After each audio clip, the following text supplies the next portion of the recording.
আমি চট্টগ্রামে একটি বাসায় ভাড়া থাকতাম। সেই বাসার বাড়িওয়ালা বিদেশ থাকত, বাসায় থাকত শুধু বাড়িওয়ালার স্ত্রী এবং তার মেয়ে। আমি বাড়িওয়ালার স্ত্রীকে আন্টি বলে ডাকতাম এবং তার মেয়েকে আমি আপু বলে ডাকতাম। তাদের বাসায় ভাড়া থাকতে থাকতে তাদের সাথে একটা ভালো বন্ধুত্বপূর্ণ সম্পর্ক গড়ে উঠল। আন্টি আমাকে তার ছেলের মতোই দেখত। একদিন প্রচুর ঝড় বৃষ্টির রাত ছিল, বাসায় কেউ ছিল না। আন্টি আমাকে তাদের বাসায় ডেকে নিয়ে গেলেন এবং বললেন, তুমি খাওয়া দাওয়া করেছ? আমি বললাম, জি আন্টি, খাওয়া দাওয়া করেছি। তারপর আন্টি বলল, বাইরে প্রচুর বৃষ্টি হচ্ছে, চলো না আমরা আজকে একটু গল্প করি। আমি বললাম, আচ্ছা ঠিক আছে আন্টি। তারপর বন্ধুরা অন্যটি গল্প করতে করতে হঠাৎ বন্ধুরা বাকিটা গল্পেই বলছি। আশা করি বন্ধুরা তোমরা আমার পুরো গল্পটি মনোযোগ সহকারে শুনবে, নিশ্চয়ই অনেক মজা পাবে। তাহলে চল বন্ধুরা, আর কথা না বাড়িয়ে মূল গল্পে চলে যায়। বন্ধুরা, আমার নাম আমির বিন সুহাগ। আমি বাংলাদেশের একজন ছেলে, বয়স 25, এখনও বিয়ে করিনি। তবে বিয়ের কথা মাঝে মাঝে মনে আসে, কিন্তু ভালো মেয়ে খুঁজে পাওয়া যে কতটা কঠিন তা আমার থেকে ভালো কে জানে। যাই হোক, আমি একটা কোম্পানিতে সুপারভাইজার হিসেবে কাজ করি। সম্প্রতি চাকরির জন্য চট্টগ্রামে এসেছি। শহরটা বেশ জমজমাট, তবে একা থাকতে আমার মাঝে মাঝে বড় কষ্ট হয়। মেসে থাকতে ভালো লাগেনি, তাই নিজের জন্য একটা ছোট্ট বাসা খুঁজতে শুরু করলাম। ব্যাচেলর হওয়ার কারণে ভালোবাসা পাওয়া যে কি ঝক্কি তা তোমরা নিশ্চয়ই বুঝতে পারো। অনেক খোঁজাখুঁজির পর অবশেষে একটা 3 তলার ছাদের রুম পেলাম, একটা বেডরুম, একটা ছোট কিচেন আর টয়লেট। আমার জন্য ঠিকঠাক। আমি অ্যাডভান্স দিয়ে রুমে উঠে পড়লাম। বাসাটা ছোট হলেও আমার জন্য পারফেক্ট। এভাবে প্রায় 1 বছর কেটে গেল। দিনগুলো সাধারণভাবে কাটছিল, কাজ, খাওয়া দাওয়া আর রাতে একটু টিভি দেখা। জীবনটা মোটামুটি স্বাভাবিকই ছিল। একদিন রাত 11টার দিকে হঠাৎ দরজায় টোকা পড়ল। আমি তবাক, এত রাতে কি আসবে? আমার তো এখানে তেমন পরিচিত কেউ নেই। দরজা খুলে দেখি বাড়িয়ালি নাবিলা খাতুন দাঁড়িয়ে। আমি তাকে আন্টি বলে ডাকি। আন্টি একটু উদ্বিগ্ন মুখে দাঁড়িয়ে। আমি বললাম, আন্টি এত রাতে সব ঠিক আছে তো? আন্টি একটু দ্বিধার সঙ্গে বললেন, বাবা একটা সমস্যা হয়েছে, তোমার কাছে এসেছি। আমার মনে হলো ব্যাপারটা গুরুতর হতে পারে। আমি তাড়াতাড়ি বললাম, কি সমস্যা আন্টি বলুন, আমি কিভাবে সাহায্য করতে পারি? আন্টি বললেন, বাবা তুমি তো জানো আমার মেয়ে সুরভির শরীরটা হঠাৎ খুব খারাপ হয়ে গেছে। প্রচণ্ড জ্বর। এই ঝড় বৃষ্টি রাতে আমি একা ফার্মেসিতে যেতে পারছি না। তুমি কি ওষুধ এনে দিতে পারবে? আমি আর দেরি না করে বললাম, অবশ্যই আন্টি, চিন্তা করবেন না। বাইরে ঝড় বৃষ্টি হলেও আমি ছাতা নিয়ে দ্রুত ফার্মেসিতে গেলাম। সুরভির জন্য জ্বরের ওষুধ কিনে আনলাম। আন্টির বাসায় গিয়ে ওষুধ দিয়ে এলাম। সুরভি তখন বিছানায় শুয়ে কাঁপছে। আন্টি আমাকে বারবার ধন্যবাদ দিলেন, বললেন, তুমি না থাকলে আজ আমি কি করতাম বাবা? আমি হেসে বললাম, আন্টি এটা তো আমার দায়িত্ব। সেদিন রাতে বাসায় ধীরে মনে একটা ভালো লাগা কাজ করছিল। আন্টির কৃতজ্ঞতার কথাগুলো মনে পড়ছিল। এই ঘটনার পর থেকে আন্টির সঙ্গে আমার সম্পর্কটা আরও কাছের হয়ে গেল। তিনি আমাকে ছেলের মতো দেখতে শুরু করলেন। এরপর থেকে আন্টি মাঝে মাঝে আমার খোঁজখবর নিতেন। কখনো রাতের খাবার নিয়ে চলে আসতেন, বলতেন, তুমি একা থাকো, ভালো খাবার খাওয়া হয় না, এটা নাও, আমি রান্না করেছি। আমি একটু লজ্জা পেয়ে বলতাম, আন্টি এত কষ্ট করেন কেন? তিনি হেসে বলতেন, তুমি আমার ছেলের মতো, তোমার জন্য এটা কোনো কষ্ট নয়। আন্টির এই স্নেহ আমাকে খুব ছুঁয়ে যেত। মনে হতো এই শহরে আমারও একটা পরিবার আছে। একদিন সন্ধ্যায় আন্টি আবার এলেন। এবার তিনি একটু অন্যরকম লাগলেন। হাসিখুশি মুখে বললেন, আমির, তোমার সঙ্গে একটু গল্প করতে ইচ্ছে করছে। আমি বললাম, অবশ্যই আন্টি, বসুন। আমরা অনেক গল্প করলাম। তিনি তার জীবনের নানা গল্প শোনালেন। কিভাবে তিনি আর আঙ্কেলের বিয়ে হয়েছিল, আঙ্কেল এখন বিদেশে থাকেন, আর সুরভির ছোটবেলার গল্প আমি মন দিয়ে শুনছিলাম। কিন্তু মাঝে মাঝে আন্টির চোখে একটা অদ্ভুত দৃষ্টি লক্ষ্য করলাম, যেন তিনি আমাকে কিছু বোঝাতে চাইছেন। গল্প শেষে আন্টি হঠাৎ বললেন, আমির, তুমি খুব ভালো ছেলে, আমি চাই তুমি সবসময় আমাদের কাছাকাছি থাকো। আমি হেসে বললাম, আন্টি আমি তো এখানেই আছি। কিন্তু তার কথার মধ্যে যেন কিছু একটা লুকিয়ে ছিল। আমি ঠিক বুঝতে পারলাম না। রাতে শুয়ে ভাবছিলাম আন্টিকে কিছু বলতে চাইছিলেন। তার দৃষ্টিতে কেন এমন রহস্য ছিল? ব্যাপারটা আমার মাথায় ঘুরতে লাগল। আন্টির সেই রহস্যময় দৃষ্টি আমার মাথা থেকে যেন কিছুতেই যাচ্ছিল না।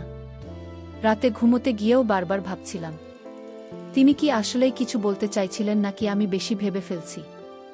যাই হোক, আমি ঠিক করলাম এই বিষয়ে বেশি না ভেবে স্বাভাবিকভাবে চলব। পরের দিন সকালে আমি কাজে বের হলাম, কিন্তু মনের কোণে একটা অস্বস্তি রয়ে গেল। আন্টির কথাগুলো কেন যেন আমার কাছে সাধারণ মনে হচ্ছিল না। কাজ থেকে ফিরে এসে দেখি আন্টি আবার আমার রুমের সামনে দাঁড়িয়ে, এবার তার হাতে একটা বড় বাটি, ভেতরে সুগন্ধি ভাত আর মুরগির কর্মা। আমি একটু অবাক হয়ে বললাম, আন্টি আবার খাবার? আপনি এত কষ্ট করেন কেন? তিনি হেসে বললেন, আরে বাবা, তুমি একা থাকো, ভালো খাবার না খেলে শরীর খারাপ হয়ে যাবে, এটা আমার ছেলের জন্যই তো রান্না করেছি। তার কথায় আমার মনটা একটু গলে গেল। আমি হাসলাম আর খাবারটা নিয়ে নিলাম। রাতে খাবার খেতে খেতে ভাবছিলাম, আন্টি এত যত্ন করেন কেন? আমি তো শুধুই তাদের ভাড়াটিয়া। তবে তারই আন্তরিকতা আমাকে সত্যিই মুগ্ধ করছিল। খাবারটা এত সুস্বাদু ছিল যে আমি একবারে পুরোটা শেষ করে ফেললাম। খাওয়া শেষ করে বাটি ধুয়ে আন্টির বাসায় ফেরত দিতে গেলাম। দরজা খুলল সুরভি। সে তখনও একটু দুর্বল দেখাচ্ছিল, তবে জ্বর অনেকটা কমে গেছে। আমি বললাম, সুরভি এখন কেমন আছো তুমি? সে হেসে বলল, অনেক ভালো ভাইজা, তোমার দেওয়া ওষুধে কাজ হয়েছে। সুরভির সঙ্গে এই প্রথম আমার কথা হলো। সে বেশ মিষ্টি আর ভদ্রমে। আমি বাড়ি দিয়ে চলে আসার সময় আন্টি বললেন, আমির কাল সন্ধ্যায় একটু আসবে, তোমার সঙ্গে কিছু কথা আছে। আমি একটু দ্বিধায় পড়ে গেলাম। আবার সেই রহস্যময় কথা। আমি শুধু মাথা নেড়ে বললাম, ঠিক আছে আন্টি, আমি আসব। কিন্তু মনে মনে একটা অজানা শঙ্কা কাজ করছিল, আন্টি কি বলতে চান? পরের দিন সন্ধ্যায় আমি আন্টির বাসায় গেলাম।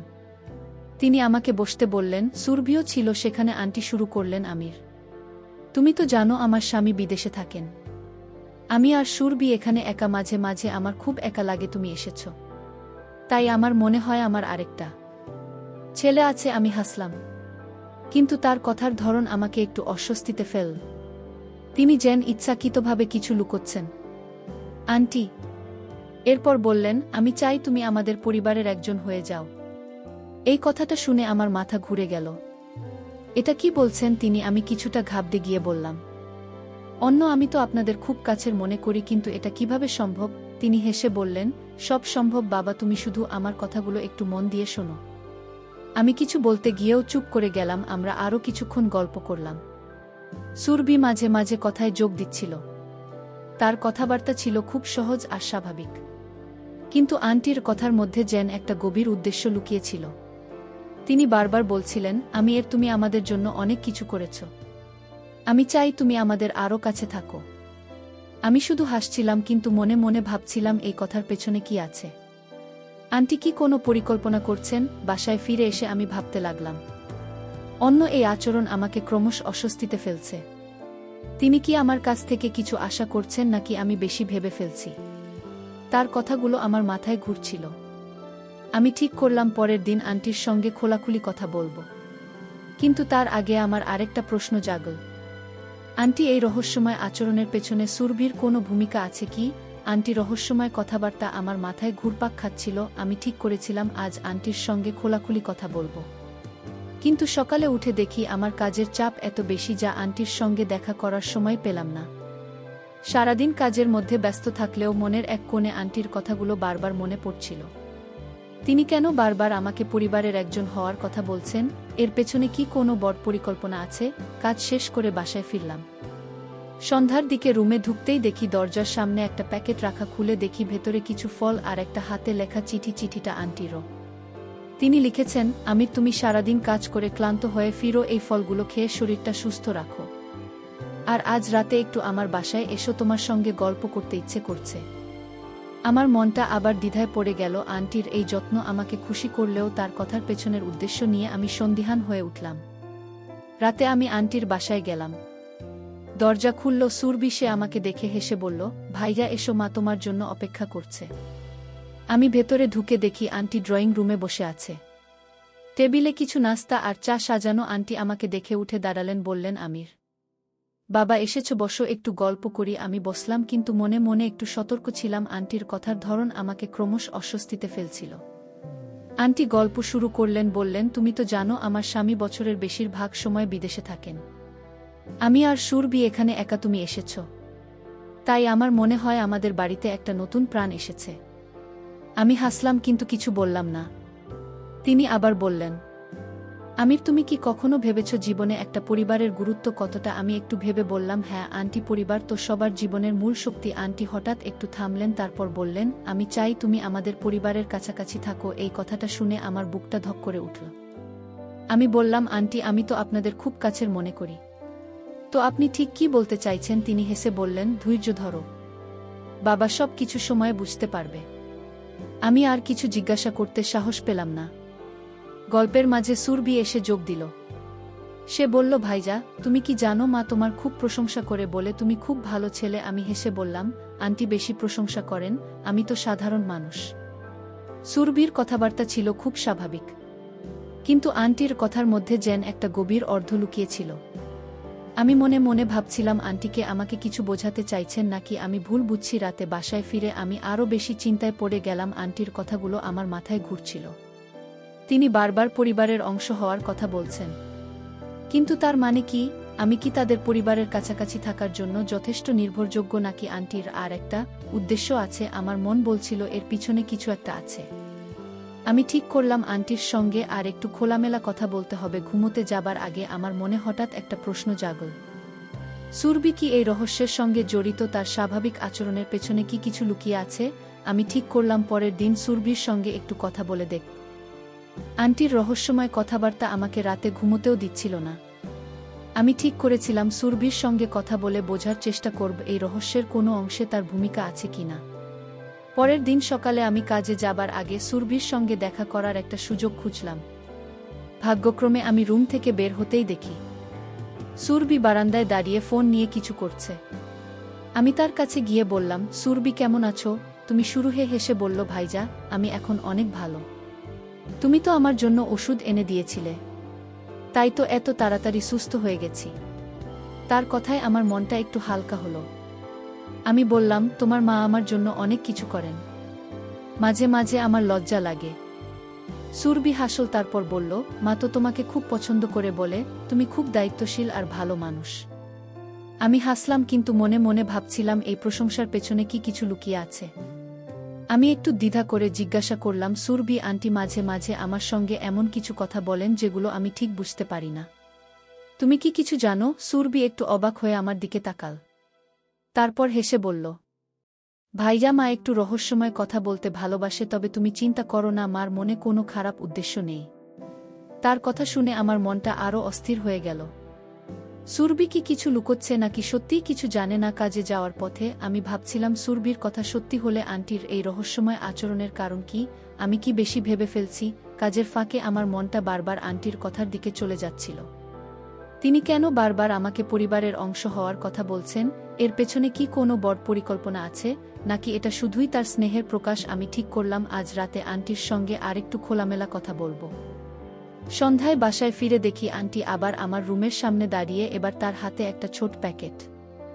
আমি বললাম, আন্টি আপনি আবার এসেছেন, কি হয়েছে? তিনি হেসে বললেন, কিছু হয়নি বাবা, এটা তোমার জন্য একটা ছোট উপহার। আমি প্যাকেটটা খুলে দেখি ভিতরে একটা সুন্দর মাফলার। আন্টি বললেন, শীত আসছে, এটা তোমার কাজে লাগবে।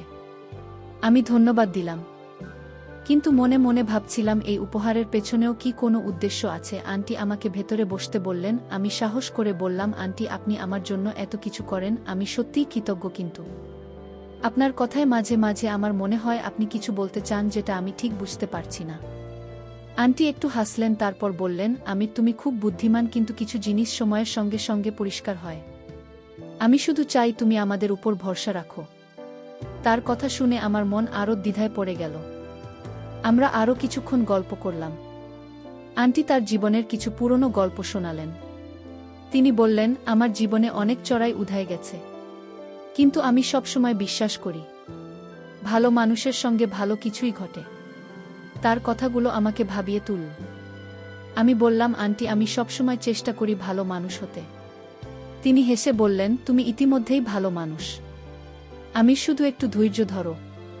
বাসায় ফিরে আমি আরও বেশি চিন্তায় পড়ে গেলাম। অন্যর কথাগুলো যতটা স্নেহময় ততটাই রহস্যময়। আমি বুঝতে পারছিলাম না তিনি আমাকে কি বোঝাতে চাইছেন। সুরভির কথাও আমার মনে পড়ছিল। সে বলেছিল আন্টির মনে কোনো খারাপ উদ্দেশ্য নেই, কিন্তু তাহলেই রহস্য কি? আমি ঠিক করলাম এই রহস্যের জাল আরও খোলার চেষ্টা করব। পরের দিন সকালে আমি কাজে যাওয়ার আগে আন্টির বাসায় গেলাম। মনে মনে ভেবেছিলাম আজ হয়তো খোলাখুলি কথা বলে কিছু জানতে পারব, কিন্তু দরজা খুলল সুরভি। সে হেসে বলল, ভাইজা এত সকালে? মা তো বাজারে গেছে। আমি একটু হতাশ হলাম, তবে সুরভির সঙ্গে কথা বলার একটা সুযোগ পেলাম। আমি বললাম, সুরভি আমি আসলে আন্টির সঙ্গে একটু কথা বলতে এসেছিলাম। তিনি মাঝে মাঝে এমন কিছু কথা বলেন যেগুলো আমি ঠিক বুঝতে পারি না। তুমি কি কিছু জানো? সুরভি একটু চুপ করে থেকে বলল, ভাইয়া মা তোমাকে খুব পছন্দ করে, তিনি তোমার জন্য অনেক কিছু ভাবেন। তবে আমি ঠিক জানি না তিনি কি বলতে চান। তার কথায় আমার সন্দেহ আরও বাড়ল। সুরভি কি সত্যিই কিছু জানে না, নাকি কিছু লুকোচ্ছে? কাজে যাওয়ার পথে আমি ভাবছিলাম এই রহস্যের সমাধান করতে হলে আমাকে আরও সতর্ক হতে হবে। আন্টির কথাগুলো স্নেহময় হলেও তার পেছনে যেন একটা বড় উদ্দেশ্য লুকিয়ে আছে। আমি ঠিক করলাম আন্টির সঙ্গে পরবর্তী কথাবার্তায় আমি আরও মনোযোগী হব। কাজের ফাঁকে আমার মনটা বারবার সেই রাতের কথার দিকে চলে যাচ্ছিল, যখন আন্টি বলেছিলেন সব কিছু সময়ের সঙ্গে পরিষ্কার হয়। কিন্তু আমি আর অপেক্ষা করতে চাইছিলাম না। সন্ধ্যায় বাসায় ফিরে দেখি আন্টি আমার রুমের সামনে দাঁড়িয়ে, এবার তার হাতে একটা ছোট্ট বাক্স। আমি বললাম, আন্টি আপনি আবার এসেছেন, এটা কি? তিনি হেসে বললেন, এটা তোমার জন্য একটা ছোট উপহার বাবা, খুলে দেখো। আমি বাক্সটা খুলে দেখি, ভেতরে একটা সুন্দর কলম। আমি বললাম, আন্টি আপনি এত কিছু করেন কেন? আমি তো এমনিতেই আপনাদের খুব কাছের মনে করি। তিনি বললেন, এটা আমার মনের ইচ্ছে, তুমি আমার ছেলের মতো। আমি সাহস করে বললাম, আন্টি আপনি বারবার আমাকে পরিবারের কাছাকাছি থাকার কথা বলছেন। আমি ঠিক বুঝতে পারছি না আপনি কি বলতে চাইছেন, আমাকে একটু খোলাসা করে বলুন। আন্টি একটু থামলেন, তারপর হেসে বললেন, তুমি খুব অধৈর্য, আমি শুধু চাই তুমি আমাদের উপর ভরসা রাখো। আমি তোমার জন্য ভালো কিছুই ভাবি। তার কথা শুনে আমার মনটা আরও জট পাকিয়ে গেল। তিনি কেন সরাসরি কিছু বলছেন না? আমরা কিছুক্ষণ গল্প করলাম। আন্টি আমাকে তার গ্রামের বাড়ির গল্প শোনালেন। বললেন, আমার গ্রামের বাড়িতে একটা বড় আম বাগান আছে, তুমি কখনো গেলে তোমার খুব ভালো লাগবে। আমি হেসে বললাম, আন্টি আমি গ্রাম খুব পছন্দ করি, কবে যাব? তিনি বললেন, খুব শিগগিরই বাবা, আমি চাই তুমি আমাদের সঙ্গে আরও কাছাকাছি থাকো। তার কথার মধ্যে আবার সেই রহস্যময় ছোঁয়া। আমি আর কিছু জিজ্ঞাসা করলাম। বাসায় ফিরে আমি ভাবতে লাগলাম, আন্টির এই উপহার দেওয়া কথার মধ্যে রহস্য রাখা, এসবের পিছনে কি আছে? আমার মনে হচ্ছিল তিনি আমাকে কিছু বলতে চান, কিন্তু কেন যেন বলছেন না। সুরভির কথাও মনে পড়ছিল। সে বলেছিল আন্টির মনে কোনো খারাপ উদ্দেশ্য নেই। কিন্তু তাহলেই রহস্য কেন? আমি কি করলাম, সুরভির সঙ্গে আর একটু খোলামেলা কথা বলে দেখব। রাতে শুয়ে আমার মনে হঠাৎ একটা প্রশ্ন জাগল, আন্টি কি আমার ধৈর্য পরীক্ষা করছেন, নাকি এর পেছনে আরও বড় কোনো পরিকল্পনা আছে? আমার মন বলছিল এই রহস্যের উত্তর খুব শিগগিরই পাব। কিন্তু কিভাবে? মনকে বারবার প্রশ্ন করছিলাম, আন্টি রহস্যময় আচরণ আর উপহারের ধারাবাহিকতা নাকি ক্রমশ অস্থির করে তুলছিল? আমি ঠিক করেছিলাম সুরভির সঙ্গে আরেকটু খোলামেলা কথা বলে বুঝতে হবে এই রহস্যের কোনো অংশে তার ভূমিকা আছে কিনা। পরের দিন সকালে আমি কাজে যাওয়ার আগে সুরভির সঙ্গে দেখা করার সুযোগ পেলাম। সে বারান্দায় বসে একটা বই পড়ছিল। আমি তার কাছে গিয়ে বললাম, সুরভি একটু কথা বলা যায়? সুরভি বইটা বন্ধ করে হেসে বলল, অবশ্যই ভাইজা, কি কথা? আমি একটু দ্বিধা করে বললাম, তোমার মা আমার সঙ্গে খুব রহস্যময় কথা বলেন। বারবার বলেন আমি যেন তাদের পরিবারের কাছাকাছি থাকি। তুমি কি জানো এর পেছনে কি উদ্দেশ্য থাকতে পারে? সুরভি একটু চুপ করে থাকল, তারপর বলল, ভাইজা মা তোমাকে খুব ভালোবাসে। তিনি হয়তো চান তুমি আমাদের কাছাকাছি থাকো। তবে আমি ঠিক জানি না তিনি কি ভাবছেন। তার কথায় আমার সন্দেহ কমল না, বরং আরও বাড়ল। কাজে যাওয়ার পথে আমি ভাবছিলাম, সুরভিকে আসলে কিছু জানে না, নাকি সে ইচ্ছাকৃতভাবে কিছু লুকোচ্ছে। আন্টির কথা আর তার উপহারগুলো আমার মাথায় ঘুরছিল। আমি ঠিক করলাম আজ রাতে আন্টির সঙ্গে আর একটু সরাসরি কথা বলার চেষ্টা করব। কাজের ফাঁকে আমার মনটা বারবার সেই কথার দিকে চলে যাচ্ছিল, আন্টি কেন এত রহস্য করছেন আমার কাছ থেকে, তিনি কি চান? সন্ধ্যায় বাসায় ফিরে দেখি আন্টি আমার রুমের সামনে দাঁড়িয়ে, এবার তার হাতে একটা ছোট ব্যাগ। আমি বললাম, আন্টি আপনি আবার কি নিয়ে এলেন? তিনি হেসে বললেন, এটা তোমার জন্য একটা শার্ট বাবা, পরে দেখো তোমার গায়ে ভালো মানাবে। আমি ধন্যবাদ দিলাম, কিন্তু মনে মনে ভাবছিলাম এই উপহারের ধারাবাহিকতা কেন? আমি সাহস করে বললাম, আন্টি আপনি আমার জন্য এত কিছু করেন, আমি সত্যি কৃতজ্ঞ। কিন্তু আমার মনে হয় আপনি কিছু বলতে চান, দয়া করে খোলাসা করে বলুন। আন্টি হাসলেন, তারপর বললেন, তুমি খুব সৎ ছেলে, আমি শুধু চাই তুমি আমাদের উপর ভরসা রাখো। আমার মনে হয় তুমি আমাদের পরিবারের জন্য অনেক কিছু করতে পারো। তার কথা শুনে আমার মনটা আরও জটিল হয়ে গেল। আমি বললাম, আন্টি আমি তো সবসময় আপনাদের পাশে আছি, কিন্তু আপনি ঠিক কি বলতে চাইছেন? তিনি শুধু হেসে বললেন, সবকিছু সময়ের সঙ্গে বুঝতে পারবে বাবা। আমরা কিছুক্ষণ গল্প করলাম। আন্টি আমাকে তার জীবনের আরও কিছু গল্প শোনালেন। তিনি বললেন, আমার জীবনে অনেক কষ্ট ছিল, কিন্তু আমি সবসময় বিশ্বাস করি যে ভালো মানুষের জন্য ভালো কিছু অপেক্ষা করে। আমি বললাম, আন্টি আমি চেষ্টা করি সৎ থাকতে। তিনি হেসে বললেন, তুমি ইতিমধ্যেই শত, আমি শুধু একটু ধৈর্য ধরো। আমি আর কিছু জিজ্ঞাসা করতে পারলাম না। বাসায় ফিরে আমি ভাবতে লাগলাম আন্টির এই কথাগুলোর মানে কি। তিনি বারবার ধৈর্য ধরতে বলছেন কেন? আমার মনে হচ্ছিল তিনি আমার কাছ থেকে কিছু আশা করছেন। কিন্তু কি সুরভির কথাও মনে পড়ছিল। সে বলেছিল অন্যর কোনো খারাপ উদ্দেশ্য নেই। কিন্তু তাহলে এই রহস্য কেন? আমি ঠিক করলাম এই রহস্যের জাল আরও খোলার জন্য আমাকে আরও সতর্ক হতে হবে। রাতে শুয়ে আমার মনে হঠাৎ একটা প্রশ্ন জাগল, আন্টি কি আমার চরিত্র পরীক্ষা করছেন? তার এই উপহার, কথাবার্তা, এসব কি আমাকে যাচাই করার জন্য? এসব ভাবতে ভাবতে ভাবতে ঘুমিয়ে গেলাম। আন্টি রহস্যময় আচরণ আমাকে আরও বেশি ভাবিয়ে তুলছিল। আমার মনে হচ্ছিল তিনি আমার চরিত্র বা ধৈর্য পরীক্ষা করছেন। কিন্তু কেন? আমি ঠিক করেছিলাম এই রহস্যের জাল আরও খোলার জন্য সুরভির সঙ্গে আরেকটু খোলামেলা কথা বলবো। পরের দিন সকালে আমি কাজে যাওয়ার আগে সুরভির সঙ্গে দেখা করার সুযোগ পেলাম। সে বারান্দায় বসে একটা ফুলের গাছের পরিচর্যা করছিল। আমি তার কাছে গিয়ে বললাম, সুরভি একটু কথা বলতে পারি? সুরভি হেসে বলল, অবশ্যই ভাইজা, কি বলবে? আমি সরাসরি বললাম, তোমার মা আমার সঙ্গে এমন কিছু কথা বলেন যেগুলো আমার কাছে রহস্যময় মনে হয়। তিনি বারবার বলেন আমি যেন তাদের পরিবারের কাছাকাছি থাকি। তুমি কি জানো এর পেছনে কি আছে? সুরভি একটু থামল, তারপর বলল, ভাইজা, মা তোমাকে খুব পছন্দ করে। তিনি হয়তো চান তুমি আমাদের আরও কাছের হয়ে যাও। তবে আমি ঠিক জানি না তিনি কি পরিকল্পনা করছেন। তার কথায় আমার মনের সন্দেহ আরও গাঢ় হল। কাজে যাওয়ার পথে আমি ভাবছিলাম সুরভি কি আসলে কিছু জানে না, নাকি সে আমার সঙ্গে কিছু লুকোচ্ছে। আন্টির উপহার আর কথাবার্তা আমাকে ক্রমশ অস্থির করে তুলছিল। আমি ঠিক করলাম আজ রাতে আন্টির সঙ্গে আরেকটু স্পষ্ট করে কথা বলবো। কাজের ফাঁকে আমার মনটা বারবার আন্টির কথার দিকে চলে যাচ্ছিল। তিনি কেন আমাকে এত গুরুত্ব দিচ্ছেন? এর পেছনে কি কোনো বড় উদ্দেশ্য আছে? সন্ধ্যায় বাসায় ফিরে দেখি আন্টি আমার রুমের সামনে দাঁড়িয়ে, এবার তার হাতে একটা ছোট প্যাকেট। আমি বললাম, আন্টি আপনি আবার কি নিয়ে এলেন? তিনি হেসে বললেন, এটা তোমার জন্য একটা ছোট উপহার, আমির, খুলে দেখো। আমি প্যাকেটটা খুলে দেখি ভেতরে একটা সুন্দর ঘড়ি। আমি বললাম, আন্টি আপনি এত কিছু করেন কেন?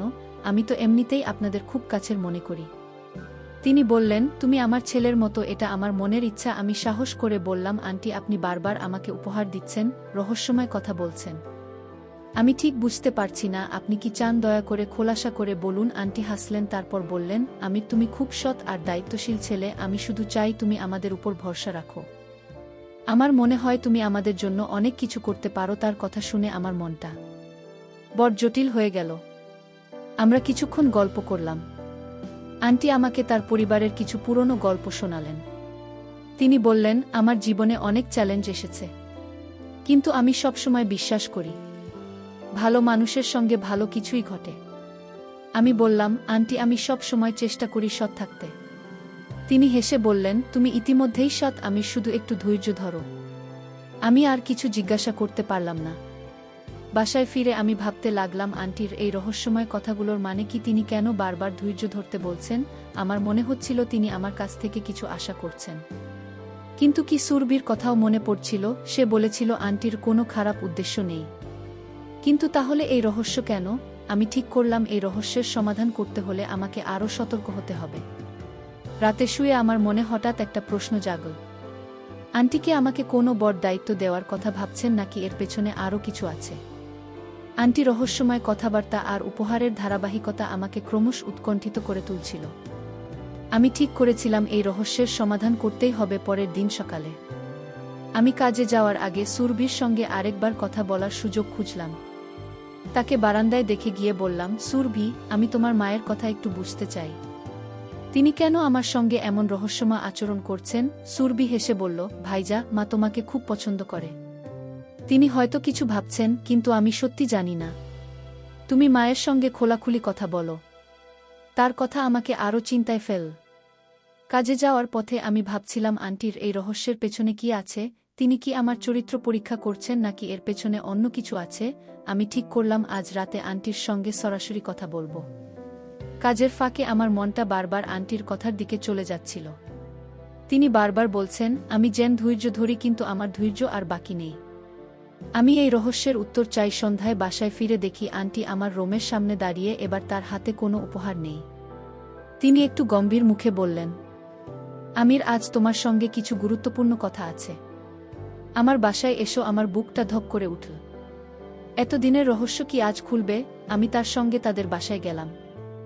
সুরভি ও সেখানে ছিল ড্রয়িং রুম। বসে আন্টি আমাকে বসতে বললেন। তারপর শুরু করলেন। আমির, তুমি এই বাসায় আসার পর থেকে আমি তোমাকে লক্ষ্য করেছি, তুমি খুব সৎ, দায়িত্বশীল আর ভালো মানুষ। আমি তোমার উপর ভরসা করি। আমি বললাম, আন্টি, আমি সবসময় চেষ্টা করি ভালো মানুষ হতে, কিন্তু আপনি যে রহস্যময় কথা বলেন তা আমাকে অস্থির করে। দয়া করে বলুন আপনি কি চাইছেন? আন্টি একটু হাসলেন, তারপর বললেন, আমির, আমি তোমার চরিত্র পরীক্ষা করছিলাম। আমি অবাক হয়ে বললাম, চরিত্র পরীক্ষা কেন আন্টি? তিনি বললেন, তুমি জানো আমার স্বামী বিদেশে থাকেন, আমি আর সুরভি এখানে একা। আমি চাই সুরভির জীবনে এমন একজন মানুষ আসুক যে তাকে যত্ন নেবে, তার পাশে থাকবে। আমি তোমাকে লক্ষ্য করেছি আমি, তুমি সেই মানুষ। আমি চাই তুমি আর সুরভি একসঙ্গে জীবন শুরু করো। আমার মাথা ঘুরে গেল, এই কথা আমি কল্পনাও করিনি। আমি সুরভির দিকে তাকালাম, সে মাথা নিচু করে বসেছিল। আমি বললাম, আন্টি, এটা খুব বড় কথা। আমি এতদিন ভেবেছিলাম আপনার অন্য কোনো উদ্দেশ্য আছে। আন্টি হেসে বললেন, আমি জানতাম তুমি ভুল বুঝবে, তাই তোমাকে পরীক্ষা করেছি। তুমি প্রতিবারই প্রমাণ করেছ তুমি সৎ আর ভরসাযোগ্য। আমি বললাম, আন্টি, আমি আপনাদের খুব শ্রদ্ধা করি, কিন্তু এটা আমার জন্য খুব অপ্রত্যাশিত। আন্টি বললেন, আমির, তুমি ভাবো, আমি আর সুরভি অপেক্ষা করব। তুমি আমাদের পরিবারের জন্য সবচেয়ে ভালো মানুষ। আমি কিছুক্ষণ চুপ করে থাকলাম। সুরভি মৃদু হেসে বলল, ভাইজা, তুমি যা ভাবো তাই করো, আমরা তোমাকে পছন্দ করি। আমার মনটা ভারী হয়ে গেল। আমি বাসায় ফিরে এলাম, রাতে শুয়ে ভাবছিলাম অন্যর এতদিনের রহস্যের উদ্দেশ্য ছিল সত্যিই অনেক ভালো।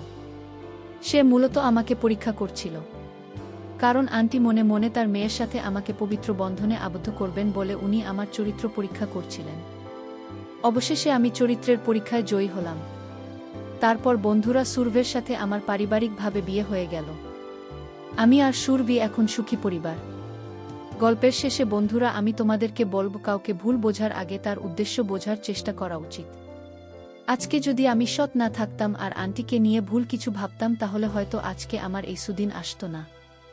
তাই আমি তোমাদেরকে বলবো বন্ধুরা, যে কোনো পরিস্থিতিতে চরিত্রবান হও, মনে রাখবা চরিত্রই মানুষের শ্রেষ্ঠ সম্পদ। বন্ধুরা, আমার গল্পটি যদি তোমাদের ভালো লাগে তাহলে লাইক, শেয়ার এবং সাবস্ক্রাইব করে পাশে থেকো। আর বন্ধুরা, তোমরা এতক্ষণ ধৈর্য ধরে আমার গল্পটি শোনার জন্য তোমাদের সবাইকে অসংখ্য ধন্যবাদ।